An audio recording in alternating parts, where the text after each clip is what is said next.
Hello दोस्तों, बहुत स्वागत है आप सभी का एक बार फिर से अपने इस लिनाज यूट्यूब प्लेटफॉर्म पे। दोस्तों, जैसा कि आज हम बताने जा रहे हैं अपने प्यारे बिहार के बारे में। ठीक है, हमारा राज्य जो है प्यारा बिहार, उसके बारे में हम आपको बहुत सारी जानकारियां देने जा रहे हैं जो कि आपके एग्जाम के लिए काफी यूजफुल रहने वाला है। तो जैसा कि आप मानचित्र में देख ही रहे हैं, ये हमारा बिहार का नक्शा है। तो सबसे पहले बिहार का मतलब क्या होता है? ठीक है,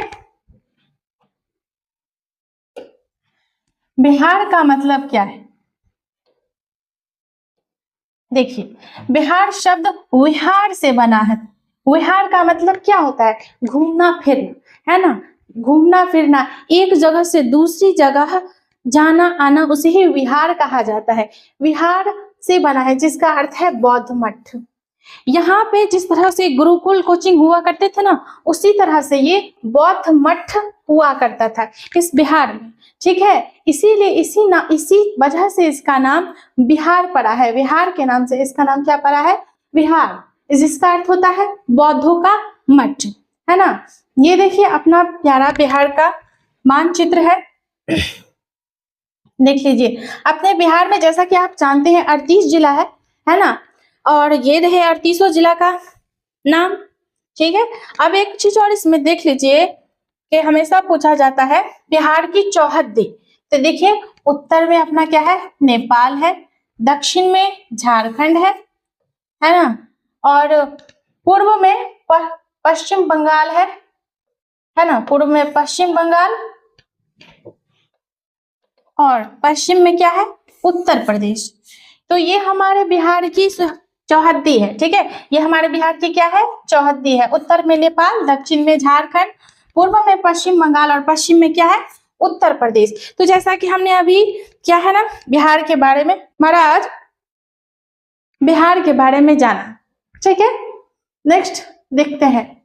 और ये रहे पूरे 38 जिला के नाम, है ना। ये रहे पूरे 38 जिला के नाम।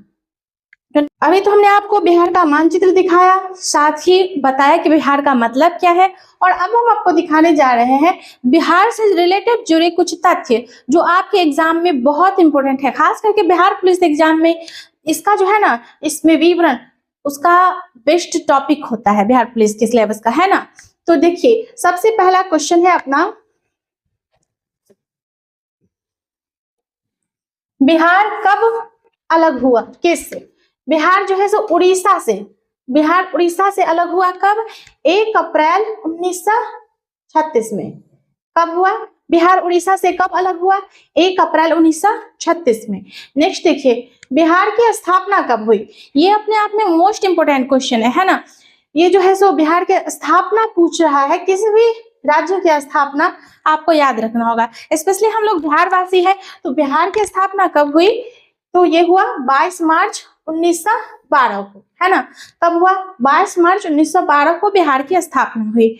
ये है। बिहार झारखंड से कब अलग हुआ? एक बार तो बिहार उड़ीसा से अलग हुआ। ठीक है, बिहार को कई बार वैसे खंडित किया गया है ना। तो क्या नाम है? बिहार उड़ीसा से अलग हुआ था, उड़ीसा से 1 अप्रैल 1936 में। साथ ही बिहार झारखंड से कब अलग हुआ? 15 नवंबर 2000 को। ये मोस्ट इंपोर्टेंट क्वेश्चन है, आप इसे भी याद रखेंगे। ठीक है ना, ये मोस्ट इंपोर्टेंट है। बिहार झारखंड से कब अलग हुआ? 15 नवंबर 2000 को। नेक्स्ट देख लीजिए, बिहार के कुल कितने क्षेत्रफल है? बिहार का क्षेत्रफल कितना है? तो 94,163 वर्ग किलोमीटर। बिहार का क्षेत्रफल कितना है? 94,163 वर्ग किलोमीटर है। नेक्स्ट देख लीजिए, भारत में बिहार का क्षेत्रफल कितना प्रतिशत है? पूरे भारतवर्ष में अकेले, ठीक है ना, पूरे भारतवर्ष में अकेले बिहार का क्षेत्रफल पूछ रहा है। कितना है? 2.86%। ये जो अपना है ना बिहार,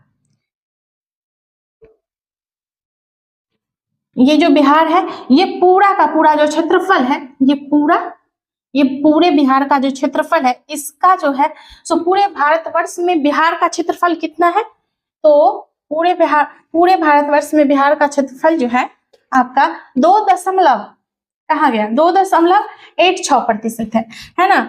नेक्स्ट देख लीजिए, क्षेत्रफल की दृष्टि से बिहार कौन सा राज्य है?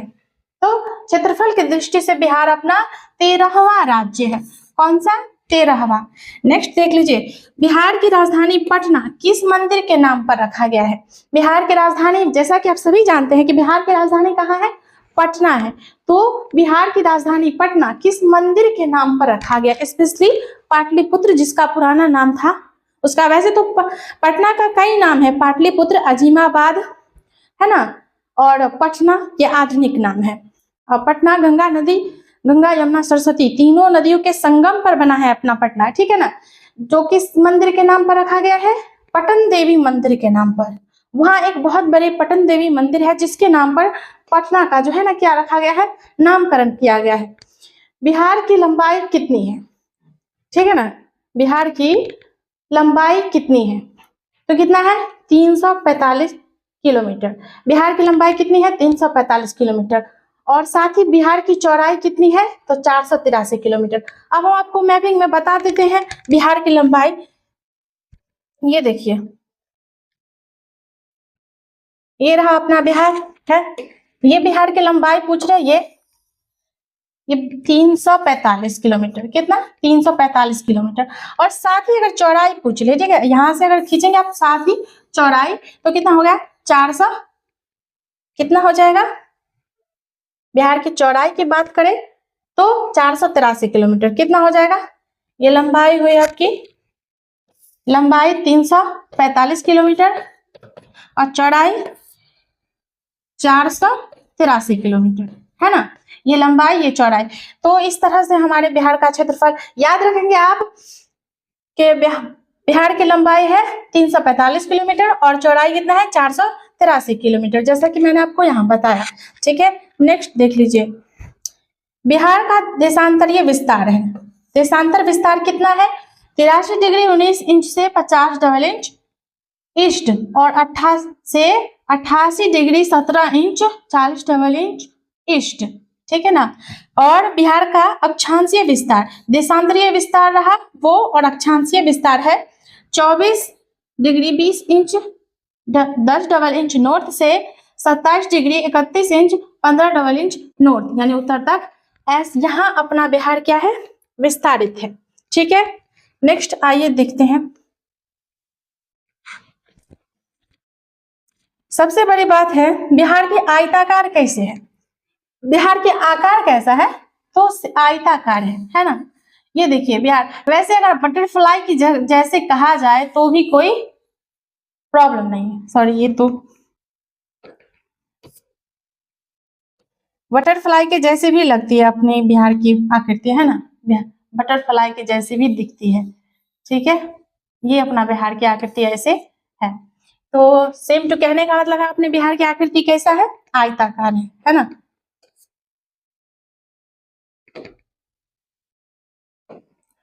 बिहार की राजकीय गीत कौन सा है? तो ये भी मोस्ट इंपोर्टेंट क्वेश्चन है कि बिहार का राजकीय गीत कौन सा है?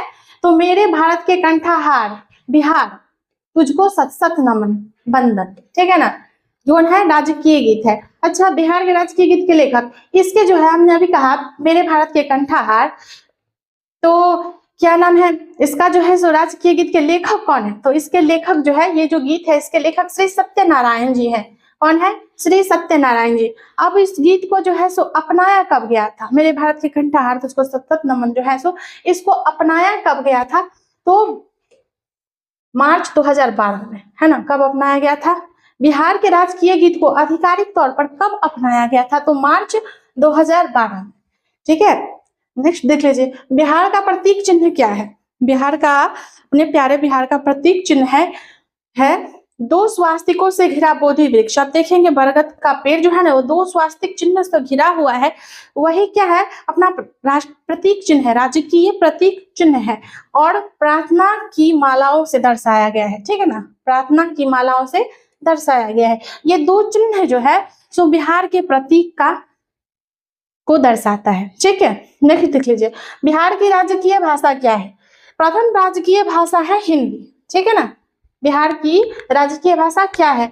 वहीं अगर बिहार की द्वितीय राजकीय भाषा पूछ ले तो क्या हो जाएगा? उर्दू, क्योंकि बिहार में सभी वर्ण के लोग रहते हैं, लेकिन स्पेशली हिंदू और मुस्लिम खास करके बहुत ज्यादा रहते हैं। तो प्रथम राजकीय भाषा हिंदी है और द्वितीय राजकीय भाषा अपना उर्दू है।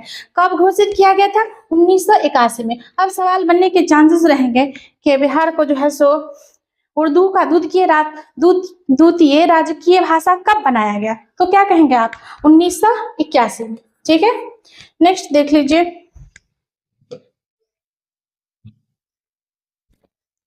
ये रहा अपना, देखिए स्पेशल बात है क्योंकि हम लोग बिहार के मिथिलांचल क्षेत्र में रहते हैं, जहाँ कुछ जिलों में है सो मैथिली बोली जाती है ना, तो इसको जो है सो राज्य का भाषा दर्जा नहीं दिया गया है। राज्य की दो ही भाषा है, एक उर्दू और दूसरी हिंदी, ठीक है ना। अब इसमें कुछ लोग जो है सो कुछ मिथिलांचल क्षेत्र में रहते हुए मैथिली भाषा का प्रयोग करते हैं, है ना।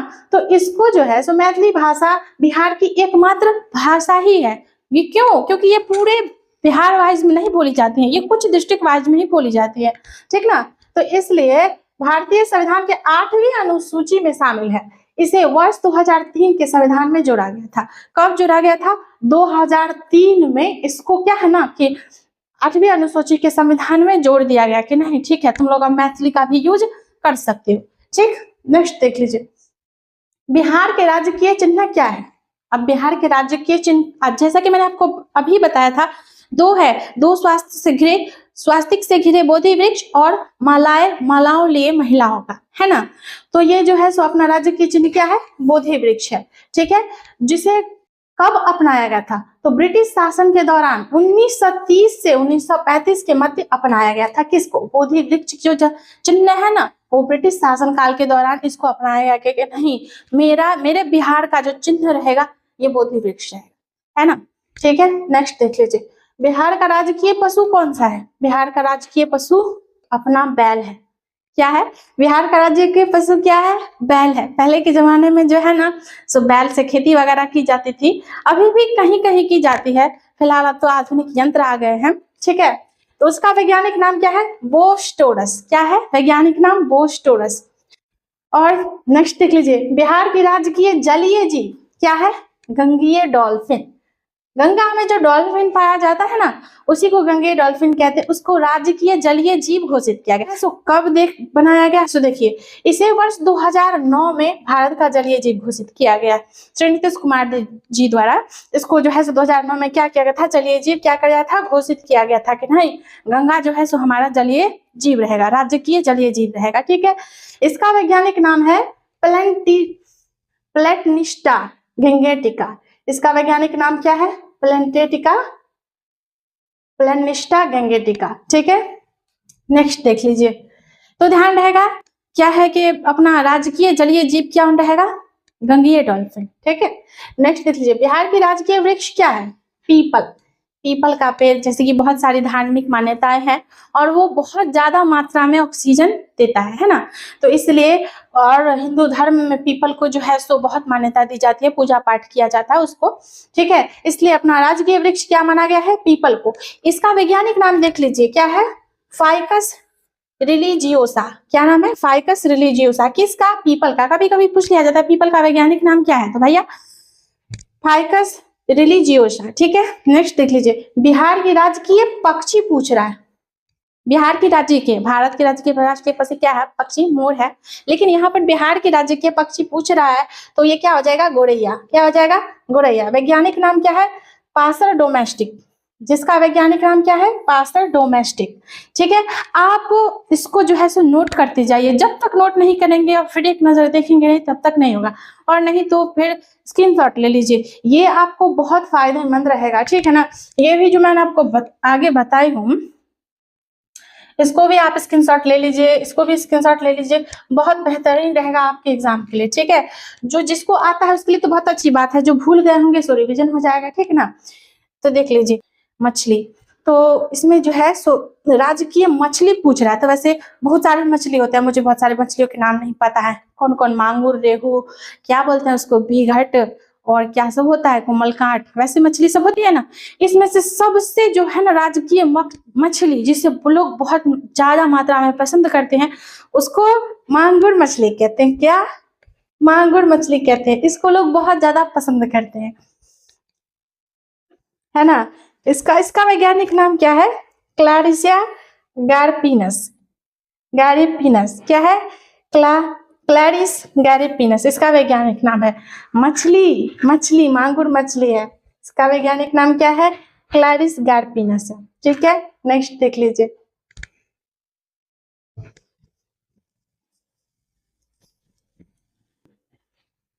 अच्छा, ये सवाल भी बहुत इजी है, लेकिन देख लीजिए। बिहार के राजकीय पुष्प कौन सा है? हम बिहार की राजकीय पुष्प कौन सी है? गेंदा। कौन है बिहार की राजकीय पुष्प? और भारत का राष्ट्रीय पुष्प पूछे तो कमल है, ठीक है, लेकिन अगर बिहार का पूछ ले तो क्या है? गेंदा, है ना। ये गेंदा राजकीय पुष्प है। इसका वैज्ञानिक नाम टेगेस है। इसका वैज्ञानिक नाम क्या है? टेगेस है। नेक्स्ट देख लीजिए। दिवंगत अभिनेता कुमुदलाल गांगुली, जिन्हें उनके मंचीय नाम अशोक कुमार से भी जाना जाता है, ठीक है ना, जाना जाता है, बिहार के निम्नलिखित में से किस शहर में हुआ था उसका जन्म? उसका जन्म जो है से बिहार के किस जिले में हुआ था? तो किस जिले में हुआ था? भागलपुर में, ठीक है। वो अभिनेता है, ठीक है, बहुत अच्छे अभिनेता है। उसका जो है उपनाम है कुमुदलाल गांगुली, ठीक है, जिसका रियल नाम है अशोक कुमार। उसका जन्म कहाँ हुआ था? भागलपुर में। दिग्गज नेता है भाई, सॉरी, अब दिग्गज अभिनेता है कहाँ के? बिहार के स्पेशली दिग्गज अभिनेता है, जिसका जन्म कहाँ हुआ है? भागलपुर में। ठीक है, नेक्स्ट देख लीजिए। जिला औरंगाबाद के देव किस राजा ने 1929 से 1930 में वृत्त चित्र का निर्माण कर डाला था, है ना। जिला औरंगाबाद के देव के किस राजा ने 1929 से 30 में वृत्त चित्र का निर्माण कर डाला था? तो कौन से राजा थे? राजा जगन्नाथ प्रसाद सिंह किंकर। कौन थे? राजा जगन्नाथ प्रसाद सिंह किंकर। ठीक है, मैथिली की पहली फिल्म थी। तो सबसे पहले कि बता दूं कि अपने राज्य की दो ही भाषा है, एक उर्दू और दूसरी हिंदी, है ना। लेकिन मैथिली भाषा को कुछ क्षेत्रों में बोला जाता है, तो इसलिए बोला कि ठीक है, इसको 8वीं अनुसूची में 2003 में जोड़ दिया गया। तो उसमें सबसे पहले फिल्म बनी थी, मैथिली की सबसे पहली फिल्म बनी थी, वो क्या थी? ममता गीत गायब। ठीक है, ये भी मोस्ट इंपोर्टेंट क्वेश्चन है। अगर मैथिली की सबसे पहले फिल्म पूछ ले तो कौन सी आ जाएगी? ममता गीत गायब। ठीक है, यह फिल्म 1964 में शुरू हुई थी। कब? ममता गीत गायब फिल्म जो है 1964 में क्या हुई थी? शुरू हुई थी। नेक्स्ट देख लीजिए। मैथिली भाषा की सर्वाधिक सफल फिल्म, सबसे अच्छी फिल्म जो काफी शानदार कमाई की, रिकॉर्ड तोड़ कमाई की और बहुत काफी लंबे समय तक चला, वो कौन था? सस्ता जिंदगी महंगा सिंदूर। हा, हम लोग उस टाइम में बहुत छोटे थे, है ना। सस्ता जिंदगी महंगा सिंदूर, ये फिल्म जब रिलीज हुआ था उस टाइम में, और ये काफी लोकप्रिय रहा था उस समय का, जान सोच सकते हैं, काफी ये लोकप्रिय रहा था सस्ता जिंदगी महंगा सिंदूर, है ना। देखिए, ये मैथिली भाषा की सर्वाधिक सफल फिल्म रही है, कौन सी? सस्ता जिंदगी और महंगा सिंदूर। ठीक है, खगड़िया वाली भौजी और खिस्सा बाहुबली विषहरी के किस भाषा पर बनी फिल्म है? ठीक है ना, ये देख लीजिए। ये भी बिहार की एक भाषा है, अंगिका। ठीक है ना, बिहार की एक और भाषा है अंगिका, अंगिका है। ठीक है, मैथिली की तरह बिहार की एक और भाषा है अंगिका, जिसमें फिल्म बनी थी खगड़िया वाली भौजी और खिस्सा बिहुली विषहरी, जो कि कौन भाषा में बनी हुई है? अंगिका भाषा में बनी हुई है। ठीक है, नेक्स्ट देख लीजिए। किस फिल्म की पहचान बिहारी फिल्म के रूप में की जा सकती है? किस फिल्म की पहचान, ये भी मोस्ट इंपोर्टेंट क्वेश्चन है, किस फिल्म की पहचान बिहारी के रूप में की जा सकती है? तो क्या है? कल हमारा है। क्या है? कल हमारा है दामुल। क्या है? कल हमारा है दामुल। ये जो है सो बिहारी फिल्म के रूप में अगर कहा जाए, पूरे इंडिया में कहा जाए कि बिहारी फिल्म के रूप में किसे परिभाषित किया जा सकता है, तो कौन सा?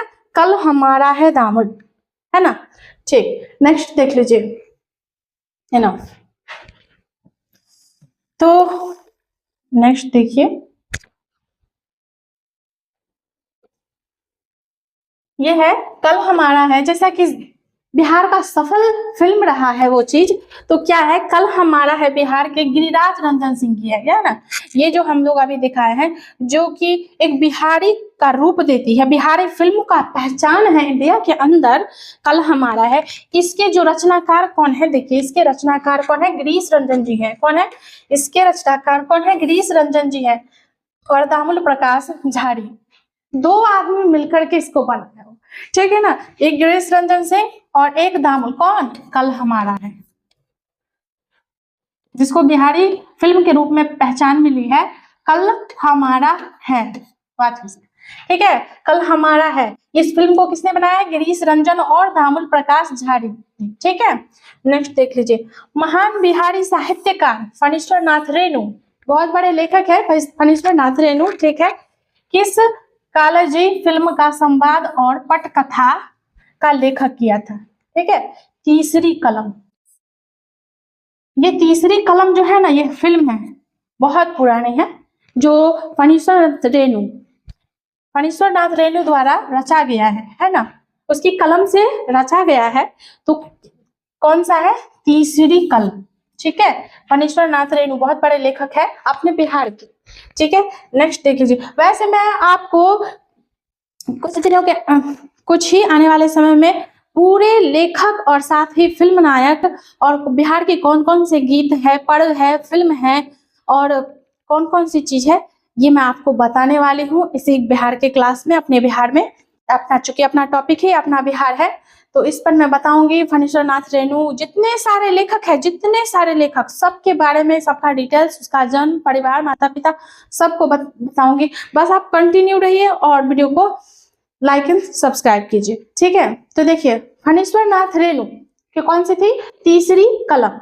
नेक्स्ट देख लीजिए, इसको बताया गया फणीश्वर नाथ रेणु की कहानी तीसरी कसम, तीसरी कसम मारे गए गुलफाम पर आधारित थी, ठीक है, मारे गए गुलफाम पर आधारित थी। शैलेंद्र ने इसका निर्माण किया था। इसका निर्माण किसने किया था, शैलेंद्र नाम के एक व्यक्ति ने इसका निर्माण किया था, ठीक है, जो कि कब 1966 में बनी। इस फिल्म में राज कपूर और वहीदा रहमान, इस फिल्म में जो अभिनेता थे तीसरी कसम के, मैं आपको कलम कह रही थी, ये तीसरी कसम के जो अभिनेता थे राजकुमार थे और अभिनेत्री जो थी वो वहीदा रहमान रही थी, ठीक है, ये मुख्य भूमिका निभाई थी। वासु भट्टाचार्य इसके निर्देशक है। तो तीसरी कसम के जो लिखा किसने था, लिखा था फणीश्वर नाथ रेणु ने, बनाया किसने था, शैलेंद्र ने, और इसमें अभिनेता कौन थे, राज कपूर, और साथ ही अभिनेत्री थी वहीदा रहमान जी, ठीक है। और इसका निर्देशन जो है किसने किया था, वासु भट्टाचार्य, किसने किया था, वासु भट्टाचार्य, ठीक है। ये अपने फिल्म जगत की बात हो रही है, ठीक है। नेक्स्ट देख लीजिए, मशहूर संगीतकार चित्रगुप्त का जन्म बिहार के किस जिले में हुआ था, सारण। मशहूर संगीतकार, ये चित्रगुप्त जी थे, अपने आप एक मशहूर संगीतकार थे, संगीत साधना में लिखने वाले ये व्यक्ति थे। इसका जन्म किस में हुआ था, सारण जिला में, अपने बिहार के सारण जिला में, ठीक है। उनके दो पुत्र थे, आनंद और मिलिंद, मशहूर संगीतकार बने। अब मोस्टली ज्यादातर देखा जाता है डॉक्टर का बेटा डॉक्टर बनता है, इंजीनियर का बेटा इंजीनियर बनता है, नेता का बेटा नेता बनता है, साथ ही अब संगीतकार है तो फाइनली संगीतकार के बेटा आनंद और मिलिंद जो थे दोनों संगीतकार ही बने। नेक्स्ट देख लीजिए, निम्न में से कौन से फिल्म कलाकार बिहार से संबंधित नहीं है, और कौन से, आशुतोष राणा जो है सो बिहार से संबंधित नहीं है, ठीक है। देख लीजिए, नेक्स्ट है, फिल्म इंडस्ट्री से संबंधित कौन व्यक्ति बिहार के हैं, प्रकाश झा, मनोज तिवारी और चित्रगुप्त। मनोज तिवारी को तो आप जानते होइएगा, बेहतरीन कलाकार रहे हैं और साथ में अभी नेता कहिएगा तो नेता भी बन चुके हैं, ठीक है। तो ये प्रकाश झा, मनोज तिवारी, मुदुल और चित्रगुप्त को समझ चुके हैं, ये तो संगीतकार थे, है ना। मनोज तिवारी एक अभिनेता है और प्रकाश झा भी रह चुके हैं, कौन से, बिहार के हैं, ठीक है ना। फिल्म इंडस्ट्री से संबंधित ये सारे व्यक्ति हैं, ठीक है। बिहार की प्रथम फिल्म, ये सबसे मोस्ट इंपोर्टेंट क्वेश्चन है, ठीक है, आपके लिए। देखिए, ये बिहार के हम लोग जो है सो पहले उसकी संरचना पढ़े हैं, उसका लंबाई चौड़ाई देखे हैं, क्या नेशनल चीज है, क्या बिहार को कौन सी चीज की कौन सी दर्जा दी गई है, कौन सा अपना थी स्वास्तिक चिन्ह है, कौन सा राजकीय चिन्ह है, ठीक है, फूल पक्षी वगैरह सब देख लिए। अब जो है सो देख लेते हैं बिहार की प्रथम फिल्म, है ना। बिहार की प्रथम फिल्म है पुनर्मिलन। पुनर्मिलन का मतलब क्या होता है, फिर से मिलना, ठीक है ना। तो क्या है कि बिहार की प्रथम फिल्म जो है सो प्रथम, ये अपने आप में एक मोस्ट भी आया है, ठीक है ना, सबसे मोस्ट भी आया है। कौन सा? पुनर्मिलन। बिहार की प्रथम फिल्म अगर पूछ ली तो क्या हो जाएगा? पुनर्मिलन, ठीक है। पुनर्मिलन का निर्माण 1931 में हुआ था, देख लीजिए कब, वर्ष 1931 में हुआ था। इसके निर्देशक कौन थे? धीरेन गांगुली थे, धीरेन गांगुली इसके निर्देशक कौन थे? अगर पूछ ले बिहार के प्रथम फिल्म पुनर्मिलन के निर्देशक कौन होंगे, तो कौन होंगे? धीरेन्द्र गांगुली, ठीक है। जो रांची के रतन टॉकीज में इसका प्रदर्शन हुआ था। रांची जो है ना, उसके रतन टॉकीज सिनेमा हॉल का नाम था पहले, तो उसमें उसका सबसे पहली बार प्रदर्शन हुआ था कब? 1931 में, है ना।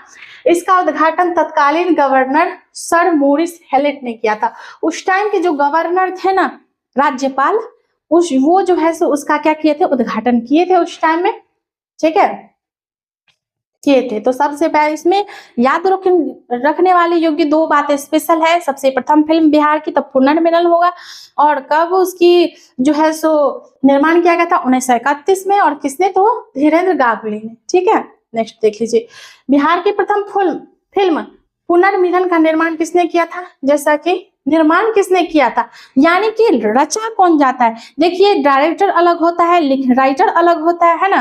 राइटर फिल्म को लिखता है और डायरेक्टर उसको बनाता है। तो अगर डायरेक्टर पूछेगा पुनर्मिलन की तो क्या? धीरेन्द्र गांगुली। और निर्माण अगर पूछ लेगा तो महाराजा भूपेंद्र नारायण सिंह। कौन? महाराजा भूपेंद्र नारायण सिंह इसके लेखक है, यानी कि इसको निर्माण किया है किसने इस पुनर्मिलन का? महाराजा भूपेंद्र नारायण सिंह, ठीक है। नेक्स्ट देख लीजिए, बिहार के किसी भी आंचलिक भाषा में बनने वाली पहली फिल्म क्या थी? किसी भी आंचलिक भाषा में बनने वाली पहली फिल्म क्या थी? हे गंगा मैया तो हे पियरी चढ़ाए, ये भी उस टाइम में अपने आप में काफी फेमस हुआ था। हे गंगा मैया तोरा पियरी चढ़ाए, ठीक है ना। ये मोस्ट इम्पोर्टेंट क्वेश्चन है। तो ये थी कुछ बिहार के बारे में रोचक तथ्य जो मैंने आपको बताया। अगर आपको याद था तो बहुत अच्छी बात है, और नहीं याद था तो इसको आप कॉपी में नोट डाउन करें और याद करें, और साथ ही इसका स्क्रीनशॉट ले करके आप इसको पढ़े, याद करें, ताकि आपका एक भी क्वेश्चन एग्जाम में ना छूटे। तो ये था अपना बिहार का परिचय। फिर मिलते हैं। ये पार्ट 1 था। मैं आपको अपने बिहार का पूरा डिटेल्स बाय सब कुछ करवाने वाली हूँ, ठीक है। चाहे लेखक हो, संगीतकार हो, पर्व त्योहार हो, जो भी हो, हर एक चीज को मैं आपको करवाने वाली हूँ क्लास, ठीक है। आज के लिए बस इतना ही। फिर मिलते हैं नेक्स्ट वीडियो में। तब तक के लिए थैंक यू।